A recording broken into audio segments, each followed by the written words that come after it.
E aí, gente, no Direto com Elô de hoje, eu vou conversar com a deputada Olívia Santana, da Bahia. Ela é a primeira parlamentar negra da história da Assembleia Legislativa. Tem atuação desde o movimento negro ao movimento feminista. Vamos comigo para esse bate-papo?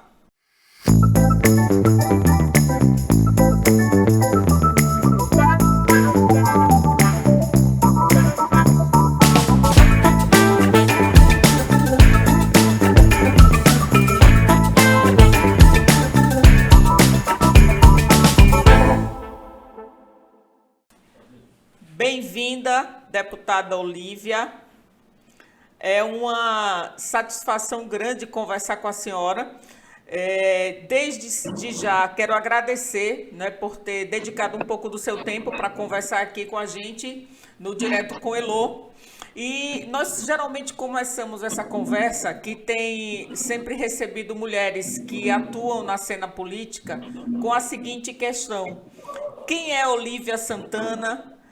Qual a sua trajetória e o caminho percorrido até chegar a esse espaço de deputada estadual pelo estado da Bahia, um estado que tem uma importância geográfica muito significativa na cena política brasileira e regional? Oi, Elô. Em primeiro lugar, para mim é um grande prazer estar aqui contigo, né, fazendo esse bate-papo, dizer da importância de falarmos sobre a participação das mulheres na política, principalmente mulheres negras.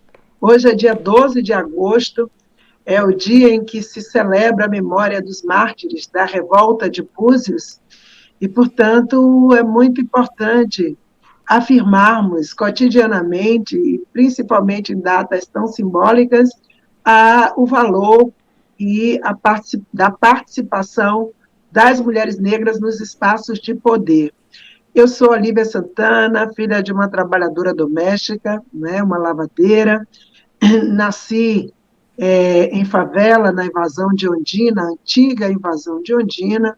Vivi durante toda a minha infância, adolescência, em bairros muito pobres, em bairros populares, e como eu falei, né, em favela. Isso é um ponto comum entre muitas das mulheres negras deste país, anônimas, ou muitas que até chegaram em posições de notabilidade, terem essa mesma origem. Majoritariamente, é essa a nossa trajetória. Então, eu fui uma faxineira, inclusive, de escolas, né, escolinhas de educação infantil, e já trabalhei em escola comunitária, mas realizei mesmo o meu sonho de ser pedagoga. Então, a entrada na universidade, especialmente na Universidade Federal da Bahia, foi o grande passo que transformou verdadeiramente a minha vida, porque na universidade eu pude não só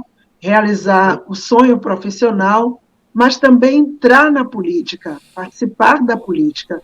Eu fui presidente do Diretório Acadêmico de Pedagogia e fui também secretária de Educação e Cultura do Diretório Acadêmico, né, do DCE da UFBA, Diretório Central dos Estudantes.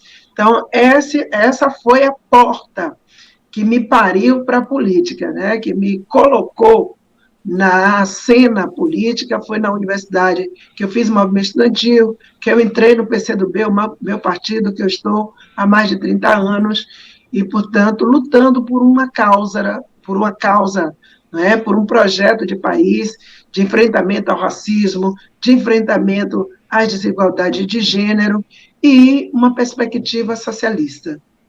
Essa é a Olívia Santana. Deputada, veja, essa Olívia Santana, ela consegue, num estado de maioria negra, ser a primeira mulher a chegar ao espaço da Assembleia Legislativa. Isso, ao mesmo tempo que é marcante, evidencia a dificuldade de acesso, né, de ascensão das mulheres aos espaços de poder. E eu queria que a senhora problematizasse um pouco isso e nos falasse sobre os entraves que até hoje impedem a participação feminina e, sobretudo, a participação da mulher negra, que é aquela que está na base da estrutura social, das sociedades em geral, mas, sobretudo, de sociedades como a brasileira, em que nós temos uma maioria da população negra. Olha, Elô, essa é uma questão bem difícil, muito difícil. Realmente é um tema que nós precisamos abordar mais vezes, realmente, enfrentar esse debate, porque é um grande desafio para mulheres negras derrubar a barreira do racismo, das desigualdades socioeconômicas e conseguir ocupar espaços de poder, seja no campo profissional, na área privada, né, por exemplo, seja na vida pública. Para começo de conversa, a vida pública sempre foi vista como o ambiente dos homens, e dos homens brancos e ricos. Durante longos anos, não é, séculos, as pessoas negras não tiveram direito de participar da política nesse país. As pessoas negras eram objetos da política e por mais de 3 séculos, escravizadas, né, destituídas de qualquer poder. Então, nesse sentido, é fundamental entendermos esse processo histórico que foja às instâncias institucionais da política brasileira. E nós, mulheres negras, nós mulheres enfrentamos o machismo e nós, mulheres negras, o machismo entrelaçado ao racismo estrutural e também às desigualdades socioeconômicas. E a política representativa, que a gente fala muito da democracia, mas a democracia sempre foi... Eu costumo dizer que a democracia do Brasil sempre foi uma quimera. A gente nunca conseguiu conquistá-la completamente. Então, é uma democracia repartida, desestruturada, uma democracia que não consegue ainda incluir, não é, a diversidade da população. E, como você disse, é um absurdo um estado como a Bahia, somente em 2018, uma mulher preta ser eleita deputada estadual. Tem uma coisa muito errada nessa democracia nossa. Então, a gente sempre lutou para conquistar o Estado democrático, porque antes era pior ainda. Então, a República, quando chegou, não foi uma República democrática, era a República dos coronéis, era a República dos homens brancos ricos, e hoje a gente tem um processo que se democratizou um pouco mais, mas ainda há uma grande hegemonia de homens e de poucas mulheres na política. Na Câmara dos Deputados são 513 mandatos, e a gente só tem 76 mulheres que foram eleitas para a Câmara dos Deputados, né? Dessas, só 2,5% são mulheres negras. Só temos 2,5% de mulheres negras no Congresso Nacional. Então, é uma situação, e o Congresso a Câmara dos Deputados junto com o Senado. No Senado, nós só temos uma senadora negra. Então, o que se autodeclarou parda, né? Tínhamos uma senadora negra, a senadora Regina, que perdeu a eleição. Então, hoje a gente só tem uma senadora, né, autodeclarada parda, que representa, que se instituiu neste lugar. Mas nós temos, portanto, que repensar essa estrutura e repensar o poder do voto. Quer dizer, nós precisamos, num país que tem 5.570 municípios, nós temos pouco mais de 600 mulheres prefeitas, né? Pouquíssimas mulheres negras entre elas. Então, assim, a democracia num país, o estágio de desenvolvimento de um país, você mede pelas suas instituições democráticas, pela presença de mulheres, não é, nas suas instâncias democráticas. E aqui, mulheres negras e mulheres indígenas estão altamente subrepresentadas. Não só precisamos falar sobre isso, como também precisamos mudar essa realidade. Deputada Olívia, olha só, eu concordo muito com as afirmações que a senhora traz, e eu acompanho nas redes sociais e vejo a sua atuação. E sei que, né, a senhora tem um histórico de atuação tanto no movimento negro quanto no feminismo. Eu queria que a senhora avançasse nesse debate com relação à necessidade desse recorte que a gente tem. Ou seja, a necessidade da gente falar num feminismo negro, não é? Isso é importante porque, para além da participação política, a gente tem aí dois dados. A senhora traz dois dados: a questão da presença mínima, né, das mulheres, mas uma presença ainda menor das mulheres negras. E aí eu acho que é algo que merece a nossa reflexão também aqui no canal. Sim, com certeza, Elô. Na verdade, o feminismo negro ele é importante porque, durante muito tempo, o movimento feminista, que é um movimento estratégico para a libertação das mulheres, foi trabalhado como se as mulheres fossem todas iguais. E, geralmente, a linha de frente do movimento era mulheres brancas de classe média, portanto, apagava a participação, não é? Não revelava não só a participação de mulheres negras, como também não expunha o estrago que o racismo faz nessa estrutura social que nós estamos enfrentando. Então, não basta fazer a luta, vamos unir todas as mulheres contra a sociedade patriarcal. Ótimo, isso é um passo, mas é preciso também apresentar essa outra dimensão da opressão, que é a opressão racista. É o racismo que nos desiguala. E o racismo, mesmo mulheres, não é, que estão no mesmo campo de luta, não é, as mulheres brancas no movimento feminista, mas muitas mulheres brancas também reproduzem o racismo, reproduzem discriminações. Então, quando o feminismo negro surge para dizer não queremos machismo, não queremos patriarcado e não queremos racismo. Então, nós temos uma agenda que traduz a dor das mulheres negras, das mulheres indígenas, a discussão de que, olha, são 76 mulheres, mas por que só tem 4 mulheres negras, pretas, lá no Congresso Nacional? Por que não tem entre essas 76 metade de mulheres negras, pelo menos, já que a população negra e parda é a maioria da população brasileira, né?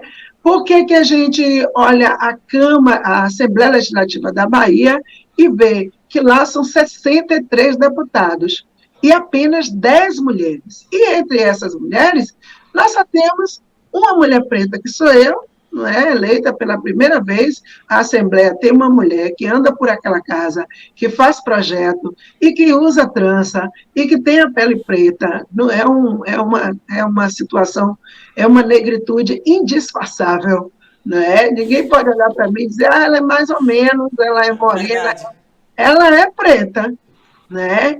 E a nossa presença reeduca aquela cena da Assembleia, porque é uma história monocromática, de você só ter pessoas brancas e homens também, né? E essa coisa masculinizada do poder, isso precisa mudar, o poder precisa ser democratizado e ele tem que ter a diversidade étnico-racial refletida também nessas instâncias.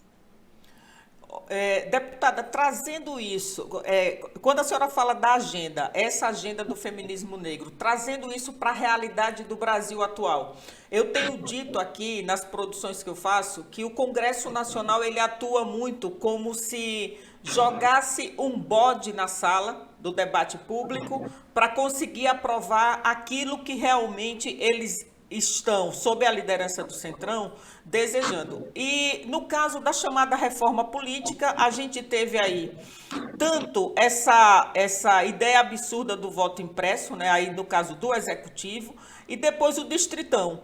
coloca o Distritão em debate e aprova, enquanto aprova o retorno das coligações e a flexibilização do uso do fundão, do fundo eleitoral, colocando aí em risco a conquista da cota para mulheres e da cota para negros, que foi uma experiência muito recente, né?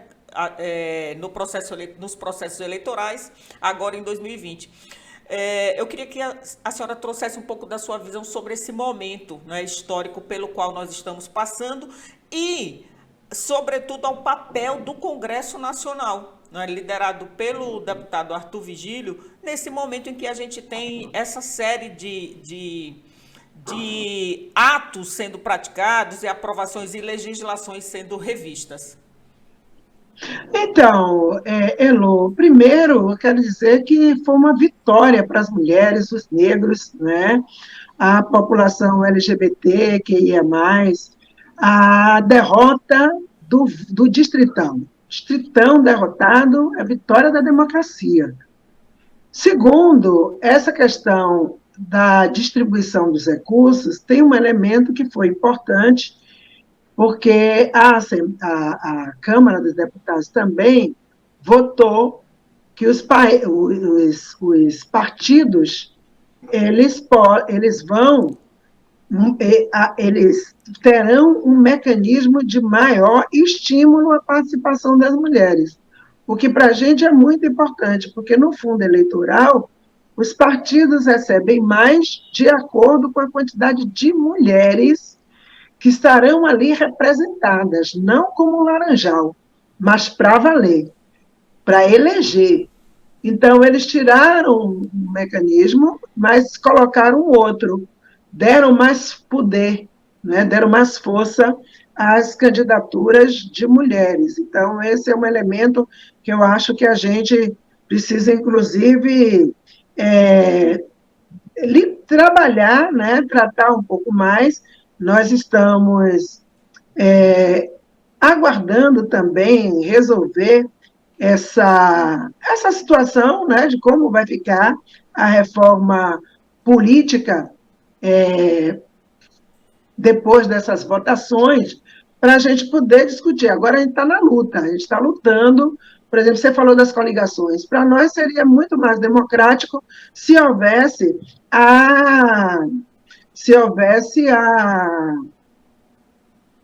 a federação de partidos, mecanismo que pudesse partidos se unirem de maneira programática e mais duradoura do que coligação na hora da eleição, não é? Para a gente poder, de fato, formar campos, blocos. E eu acho que tem uma questão que precisa ter muito cuidado. Nós não podemos cair no engodo de que deve ter menos partidos. Uma coisa é ser contra a pulverização de partidos, de legendas de aluguel, que é o que a gente vê muito também no Brasil. Mas, ao mesmo tempo, não dá para ser uma representação, por isso que foi importante, né, a derrota do Distritão, uma representação de apenas os grandes partidos, o DEM, né, o Partido dos Trabalhadores. É preciso perceber que tem um partido como o PCdoB, partido de quase 100 anos, um partido que tem um programa, que sempre foi prejudicado por diversas legislações, não é? A situação do PSOL, que é um partido novo, e que tem um programa também nas mãos.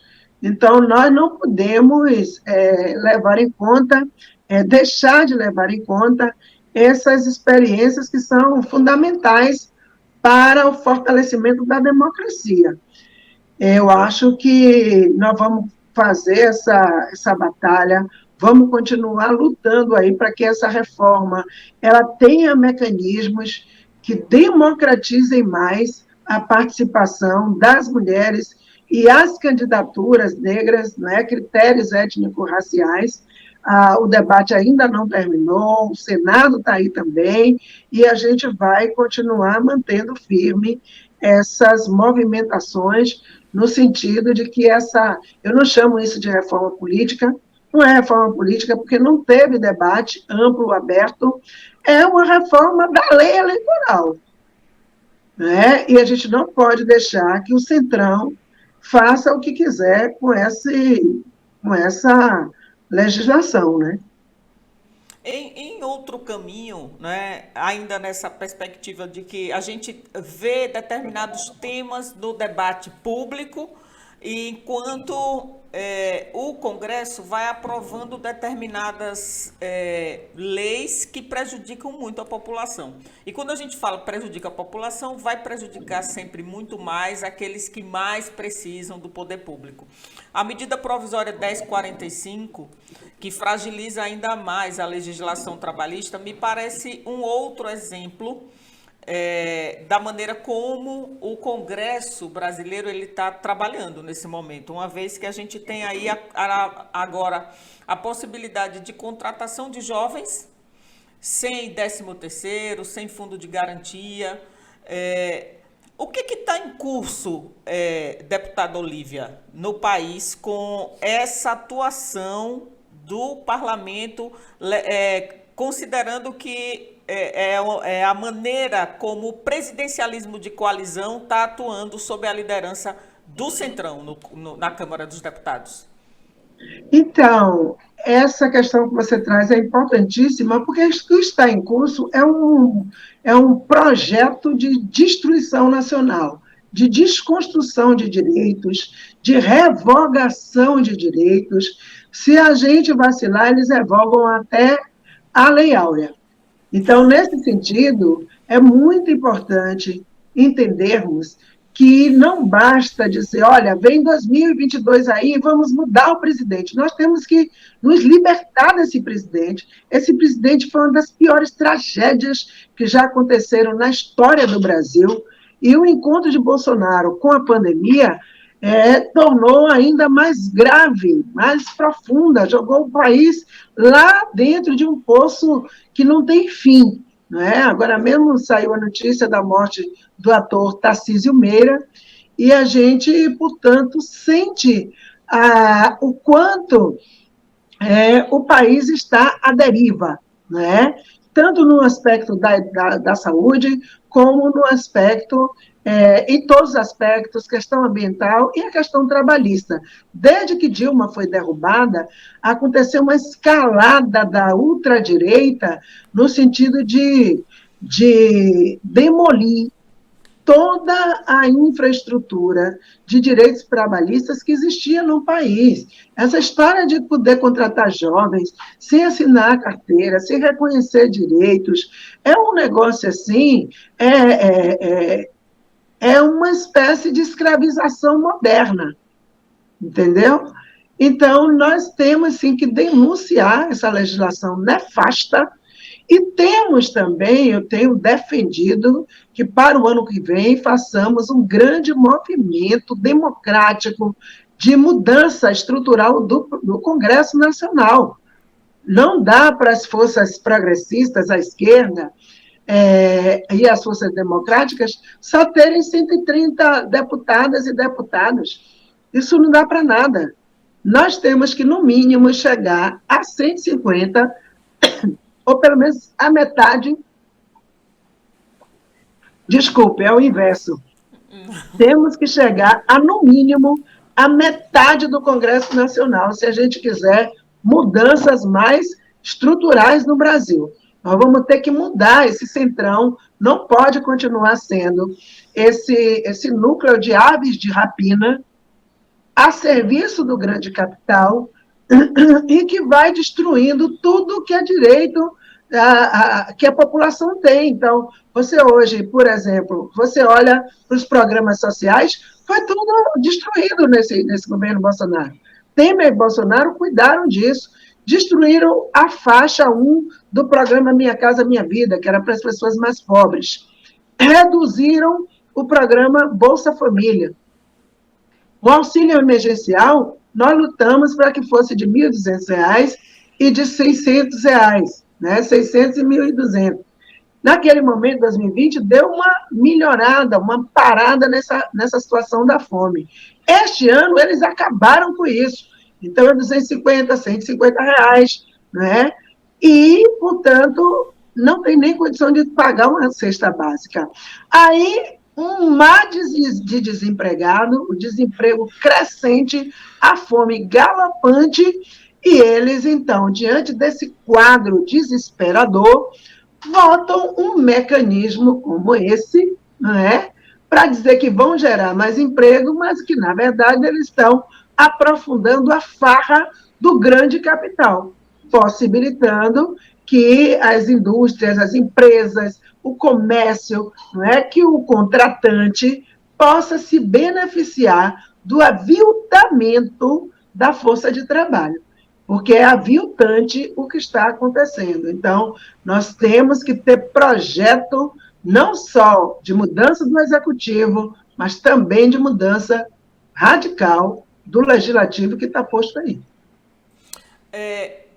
Quando a senhora fala desses caminhos que a gente precisa percorrer para 2022, eu queria que a senhora, como uma parlamentar, né, e uma mulher de esquerda, me dissesse o seguinte: quais são os caminhos que estão postos para quem faz oposição, para a grande oposição ao governo Bolsonaro, e como é que a gente poderia chegar a esse Congresso com uma maior participação política dos partidos de oposição, porque me parece que há muito desencontro ainda de informação ou de posicionamento para que a gente tenha uma frente ampla em 2022.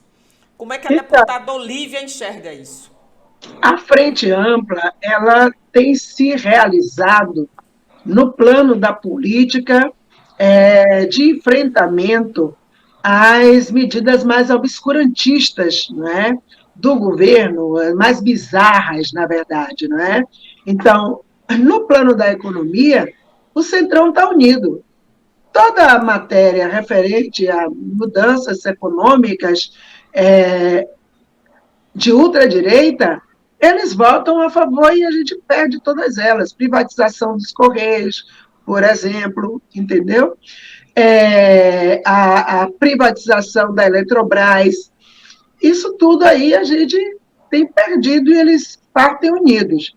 Nós conseguimos ter resultados em relação a esse voto impresso, essa coisa ridícula, bizarra, que foi pautada para tirar o foco da CPI da Covid-19, as evidências de corrupção, as armações do governo, quem tem se beneficiado, tudo isso a CPI tem revelado. Então, cada vez mais setores que apoiavam Bolsonaro hoje estão mudando de posição. 64% da população não confia no presidente. Então, hoje a gente vê, por exemplo, um cara como o Felipe Neto, que é um expoente, um quadro, de mobilizar mais de 20 milhões de pessoas nas suas redes sociais. Ele não apoiou o campo democrático, não apoiou Haddad, não é? Fez também coro a toda aquela onda lá, anti-Dilma, e hoje ele está no front da batalha contra Bolsonaro. Em votações, né, importantes, como foi essa que aconteceu no Congresso, quer dizer, o Distritão foi enterrado, o Distritão foi derrotado, o voto impresso derrotado. Então, a gente vai vendo a crescer o tom contra as bizarrices do governo, porque mesmo os neoliberais, mesmo os liberais, eles têm crítica a esse modus operandi do presidente Jair Bolsonaro. E eles, portanto, têm se deslocado, eles não conseguiram compor uma alternativa de centro, né? Centro liberal. Eles não conseguiram fazer isso, porque todas as candidaturas desse leito estão pontuando de maneira fraca, né? 6 pontos, 7 pontos. Quando você olha o Dória, né? Chega a 6 pontos. Ciro Gomes, não é? Que se não tivesse esse perfil destemperado que ele tem, ele poderia ser, de fato, uma alternativa nova para o Brasil e galvanizar setores bem mais amplos, mas ele não consegue se apresentar. Ele adotou uma agenda de combate à esquerda, de combate ao ex-presidente Lula, que lidera as pesquisas, né? Então, a gente percebe assim, que a Frente Ampla ela é uma necessidade para derrotar o bolsonarismo. Nós temos que conseguir construir essa alternativa que vai fazer com que esse cara seja superado, mas, ao mesmo tempo, parte de quem é Frente Ampla também é parte dessa agenda, né, reacionária, retrógrada, no que diz respeito à soberania nacional, no que diz respeito aos direitos trabalhistas. Então, unidade e luta, unidade no que diz respeito à necessidade de criar um palanque amplo, quando a gente faz as manifestações, quando a gente vai para a rua, que este eu acho que tem sido um caminho, nós construímos um caminho. O caminho é o enfrentamento, o caminho são as manifestações, o caminho para derrotar Bolsonaro. E para criarmos, né, elegermos um Congresso mais avançado, o Congresso tem que virar tema. Nós não podemos ter como tema somente o que é o principal, que é o Poder Executivo, claro, né, é fundamental quem vai ser o presidente do Brasil em 2022. Massa, tem isso, mas isso tem que estar casado com vamos dar uma virada no Congresso Nacional. É preciso ter uma campanha ampla que possa derrotar essa gente, porque essa galera tem muito dinheiro, tem muita estrutura. Bolsonaro tem um orçamento paralelo. Esses deputados que votam contra os trabalhadores, que votam contra os direitos ambientais, né, a segurança ambiental, é o mesmo deputado que chega nos bolsões de pobreza, nos grupos religiosos obscurantistas, e vai lá, faz um discurso, joga dinheiro, joga equipamentos, tratores, retroescavadeira, não sei o quê, tá certo? E arrasta esse eleitorado. Então, política, o problema da política é que ela é também a matemática. E a gente só vence se vencer na matemática. Não tem que vencer na qualidade da proposta política e tem que ter números, tem que ter quantidade para garantir vitórias. Deputada Olívia, em 2007 nós tivemos a instituição do Dia Nacional de Combate à Intolerância Religiosa. E é uma lei federal que tem uma similaridade muito grande com uma lei municipal, né, da sua autoria, que é o Dia Municipal de Combate à Intolerância Religiosa. E eu estou voltando aqui a essa pauta porque eu estou trazendo essa pauta porque a gente está caminhando para o final da nossa conversa e eu quero caminhar para esse final trazendo de novo essa questão do combate ao racismo. Então, o que representa, pensando que a gente está aqui numa estrutura, num país que foi estruturado a partir da escravidão e que aos negros e negras não foi dado o direito de ter a sua história, cultuar as suas religiões. O que representa isso? Qual é a relação direta que tem combater o racismo com a liberdade e o combate à intolerância religiosa? Porque a intolerância religiosa, ela é um racismo religioso. A intolerância religiosa no Brasil, ela se impõe, sobretudo, em relação às religiões de matriz africana e indígena. Esse é o principal escopo, né, da intolerância religiosa no país. Então, o racismo religioso, ele sempre existiu. E hoje, nós não podemos viver na sociedade atual subestimando o impacto da intolerância religiosa na vida das pessoas. Então, assim, o candomblé é uma religião de origem africana e é uma religião, portanto, dos povos negros, que sempre foi atacada e que precisa ser respeitada. Você falou da lei de 2007, similar à lei que eu apresentei em 2004. Ela não é similar, ela é a mesma lei. Na verdade, eu apresentei em 2004 um projeto de lei criando o Dia Municipal de Combate à Intolerância Religiosa, o 21 de janeiro, E aí, essa lei foi aprovada, nós fizemos um grande lançamento dessa lei em Salvador, vários deputados, vários grupos religiosos, né, candomblé, católicos, budistas, espíritas, e até mesmo os próprios evangélicos. Digo isso porque a lei foi baseada num caso de intolerância religiosa praticada pela Igreja Universal contra Mãe Elorixá, Mãe Gilda de Ogum, que veio a falecer.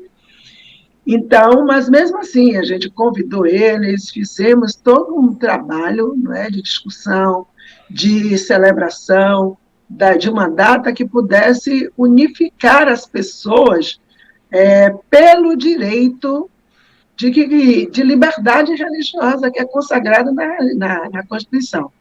Então, hoje eu vejo que o Brasil inteiro celebra o 21 de janeiro. Em 2007, eu, inclusive, foi que apresentei o projeto ao deputado Daniel Almeida, pedi a ele que ele transformasse em lei nacional.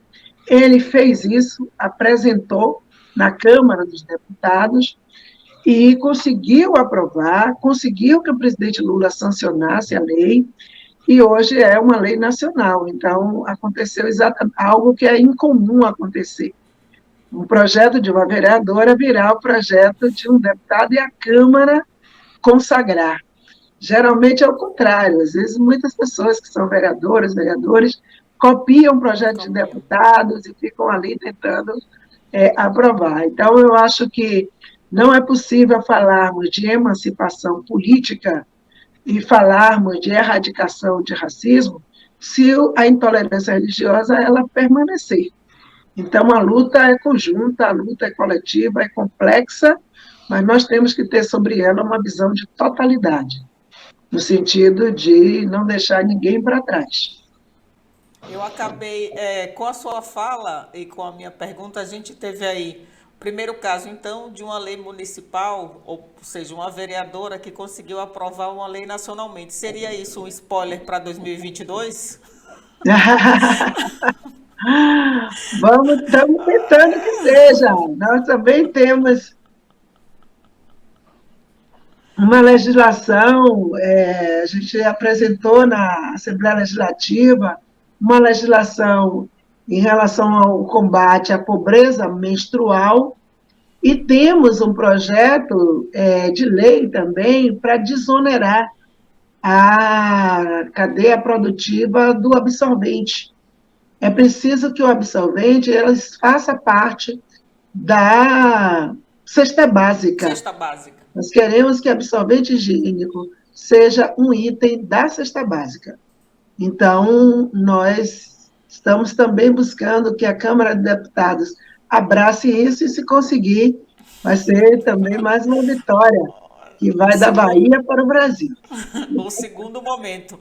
Parabéns, parabéns por sua atuação como vereadora e agora como deputada, e assim, com pautas importantíssimas para as mulheres, né? Sobretudo essa questão do debate da pobreza menstrual, que é muito recente e que a gente precisa realmente tratar com projetos de lei e com políticas públicas para o tema. E eu quero, na verdade, mais uma vez agradecer, deputada Olívia, e nesse agradecimento eu lhe dou a oportunidade para se despedir aqui da nossa audiência no IAI Elô, no Direto com Elô, lhe desejar um bom trabalho e que continue produzindo aí ações que ajudem a vida dos soteropolitanos, quem sabe futuramente dos brasileiros e brasileiras, muito embora a lei de intolerância, de combate à intolerância já seja hoje de âmbito nacional. Pois é, eu quero agradecer a você, me colocar à disposição a qualquer momento que seja necessário.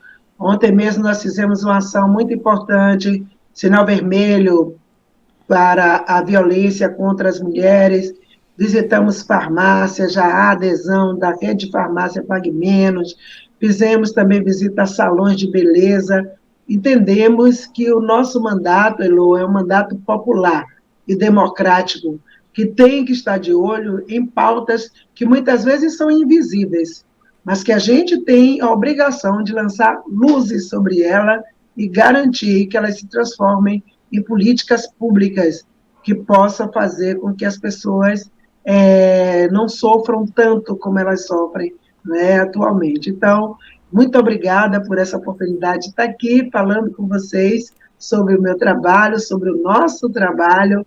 Nunca posso falar na primeira pessoa do singular, porque tem muita gente, né? Nós não somos eu, nós somos nós. E eu quero, portanto, afirmar essa perspectiva coletiva. Forte abraço, contem sempre com o nosso mandato, estaremos sempre à disposição.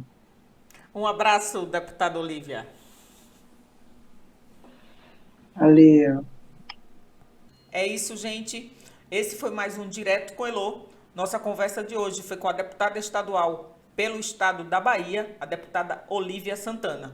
A gente fica por aqui. Até o próximo Direto com Elô.